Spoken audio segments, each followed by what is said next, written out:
Learn how to flip a house, you can make some money. Learn how to wholesale, you can build an empire.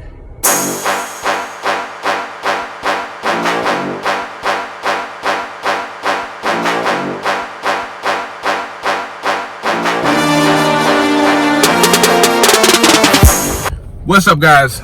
All right, I am super excited today. One, I'm picking up a check. I'm here at the title company here, picking up a check. I'm about to go inside and grab it. It was from a deal that we closed last week. And then later on today, I'm going to meet with Nicole and show you all a follow-up of the video from last week that we got under contract. It's the property that we're wholesaling. Some things came up, which things come up all the time. There's always something that, a hurdle that we have to overcome. Problems always arrive, but it's not about, what happens during the deal. It's about how you respond to it. So Nicole's got some updates for us, and we're going to show you all what happened during the wholesale deal. The deal is still together. We still have a buyer for the property. We're supposed to close next Friday.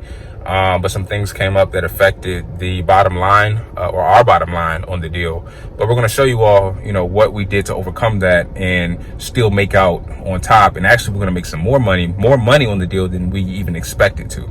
So I'll be right back. Peace. All right, guys, let me show y'all this check real quick.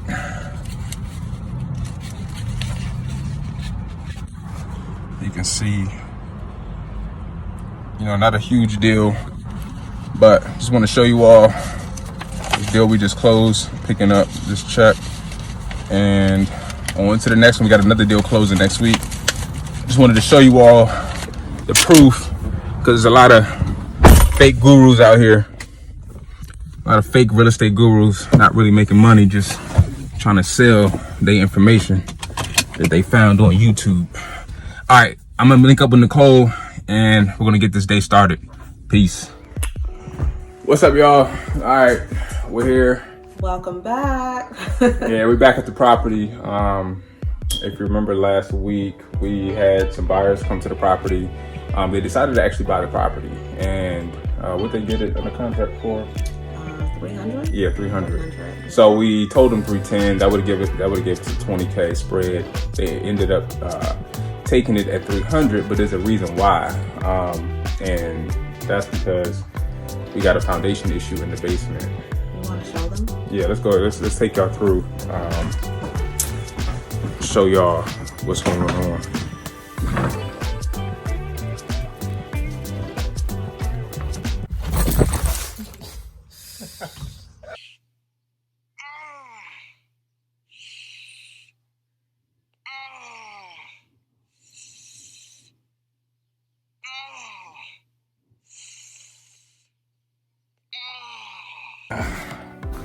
All right, y'all didn't just see me bust my ass on the stairs.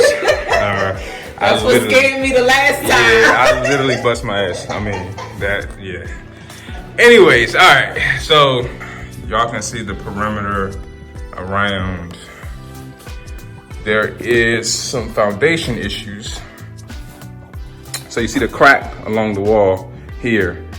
But you can see that the floor is damp. The ground is damp around the perimeter of the house. So obviously that's not good. And here's another crack in the wall as well. So Vernon, let me ask you this. Initially, when we found out about this issue, we were under the impression that certain things had to be done on the outside, as far as digging down about 6 feet deep, right, which was pretty costly. Yep. Until we got somebody out here who was able to give us another option, which made it less expensive than we actually thought. Yeah. So what is it that we're going to do instead of actually digging from the outside? So you have two options, right? You can dig on the outside about 6 feet into the ground and then waterproof the exterior around the house. But what we did was we had another crew come on in, and what they're going to do is they're going to dig the inside, and they're going to dig drain tile around the perimeter of the house. And then they're going to have all the water directed to a sump pump. At the same time, they need to fix the cracks on the wall as well. So that'll be significantly less than digging on the exterior. We're talking about $10,000 by digging on the inside versus $20,000 digging on the outside. So we actually ended up giving the buyers a $10,000 price reduction just because of that. So that's where we came in at $300,000. So, but we also, we spoke to the seller and went back to the seller. Yeah, we also went back to the seller because of this issue that he wasn't aware of, to renegotiate on the price, and we got it for $5K less, which still puts us at a wholesale fee of about $15,000. Exactly. And on top of that, the buyers are going to allow us to list it, and we're going to list it for about $700K, and we're able to do that because we are licensed realtors as well. Yeah. So we're going to basically make money from the wholesale fee and also from listing the property. Yeah, so that's a benefit, one benefit of having your real estate license in this business. We'll probably do a video on the benefits and the negatives of having your license being in real estate investing. Trust me, there's a lot more benefits than there are negatives, but that's just one benefit. We have the option to list the property for our buyers that don't have their license or don't have a real estate team to list their properties once they're renovated. So once we looked at the whole deal, we're looking at about $15K on the wholesale, and then we're going to list the property too. That'll make much more sense for us versus actually buying it ourselves and doing the work ourselves, in regards to how much work we have to put into it. Yeah, so we just wanted to share with y'all pretty much the hurdles that come up when you're in this business. Yeah, nothing's pretty, no deal is, cut and dry. Very rare. Yeah, not many deals. Yeah, there's always something. But the thing is, you gotta, it's not about what happens, it's about how you respond to it. Yeah, and a good thing about it, we're in control of it, so we're the ones who can go back to the sellers and renegotiate. Exactly. So that, that's a great thing about it as well. When you're wholesaling, you're in control of the deal. Yeah, you have the contract. You control pretty much all the aspects of that contract, and if you have to go back. Yeah, I'm sweating. I think it's sweat for me. I don't know what it is for you. But yeah, no. So we are expected to close Friday? Next Friday? Yeah, next Friday. Yeah, next Friday on this deal. And we're just gonna move on to the next deal. So we got plenty of things to do, plenty of properties to work on, and we'll keep you guys updated. Exactly. So, and and we're definitely going to, keep you guys updated with the process, because we do have a relationship with the buyer. So we're going to show you from the beginning to the end as far as the renovation process. Exactly. So, all right, y'all. On to the next video. Peace out. Peace. What's up, guys? All right, I'm back at the house, a little tired, but we showed you all a property that we got under contract about 2 weeks ago now, and we're expected to close next week.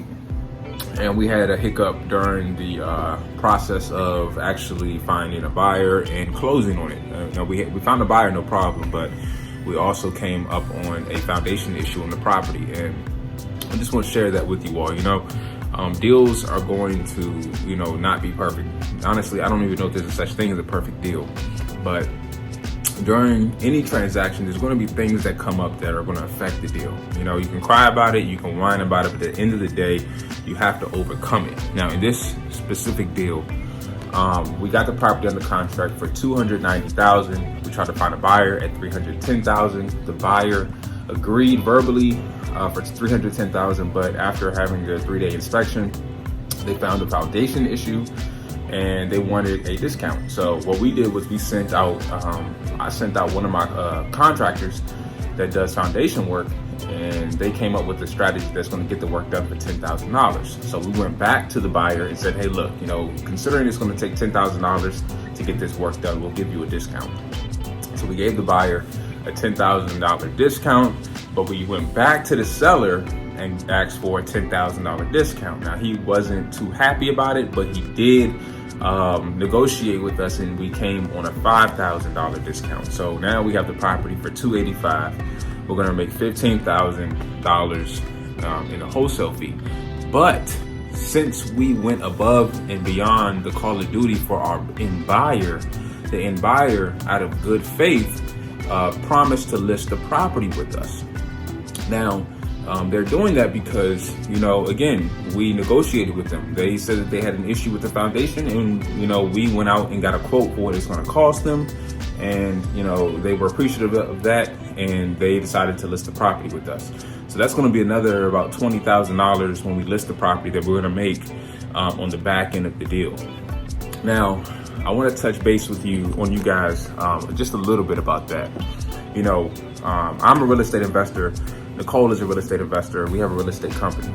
I've been investing in real estate longer than I've been a realtor. So, you have to be aware that when you are a licensed realtor, there's a thin line that you must follow when you're actually conducting your business. Now, the biggest thing when you're investing in real estate with your real estate license, the biggest thing is disclosure. You have to disclose to every single person in the transaction that you have your real estate license. That is important. And the most important part of that is you have to disclose that you are a real estate investor in this transaction and you're not acting within the capacity of a realtor in this transaction. So that is important. All of our contracts state that, and we notify everybody within the deal that that's what it is. We have our real estate license, but we're not acting within the capacity of that in this transaction. Now, when we go to list the property on the back end, once the buyer does all the renovations, that'll be different. We won't be an investor at that point. We'll be the listing agent. So I just want to send that message to you all out there who have questions about how do you invest in real estate while having your real estate license. It does require a little bit of actual technique, but at the end of the day, you have to decide which side of the fence are you going to be on in this transaction. You can't be on two sides of the fence at one time. You can't be the wholesaler and a realtor in the same transaction. You have to be a wholesaler, or you have to be the buyer, or you have to be the realtor, whatever it is. So I'll do another video on the benefits of having your real estate license when you're investing in real estate, because I can go on for 20 minutes, 30 minutes, an hour about that. So one thing I know I did touch on in my video today was showing you all a transaction, or at least a check of a transaction that happened last week. The reason I showed that is because there's quite a bit of quote unquote gurus out here that have been popping up out of nowhere. Now I'm not mentioning anybody by name. Shout out to my mentors that I can give credit to helping groom me to becoming who I am today in this space. Charles Blair, Greg Bennett, there's a bunch of people that have all influenced, even my brother-in-law, Rodney Griffin. He's the one that introduced me to real estate almost 10 years ago. So everybody has played a part in my life. When you're actually going out there looking for a mentor or a guru or whatever you're looking for, a coach, you have to ask your coach, are they really in the business? Are they currently in the business? Are they currently flipping homes? Are they currently wholesaling homes? Are they currently buying rental properties? There's a lot of people in this game or in this space that are just selling information, selling knowledge, but they're not physically in the business. They may have been in the business at one point, but are they still in the business? That's important. And I'm not trying to knock anybody who's selling education. Actually, Nicole and I are actually working on our course, our real estate course on how to wholesale, real estate within your first year and make $400,000 like we did. Actually, shout out to the 400K Blueprint. That's the name of it. So we're working on that right now. It'll launch in the next couple months. But as you can see, Nicole and I are actually in the business. We got 10 toes down in this business. Every day we're grinding. Every day we're doing this. We show you what we're doing. So just be aware of that when you're looking for people as coaches or gurus or mentors. Make sure they're actually in the business and not just selling you education. If you have a mentor that can't physically show you a property that they're renovating, or a property that they're wholesaling, or some rental properties that they own, then they may not be in the business. They may not be that legit. So just be aware of that. All right, guys, I'm about to sign out, about to finish up my day. I'll talk to y'all later. Peace.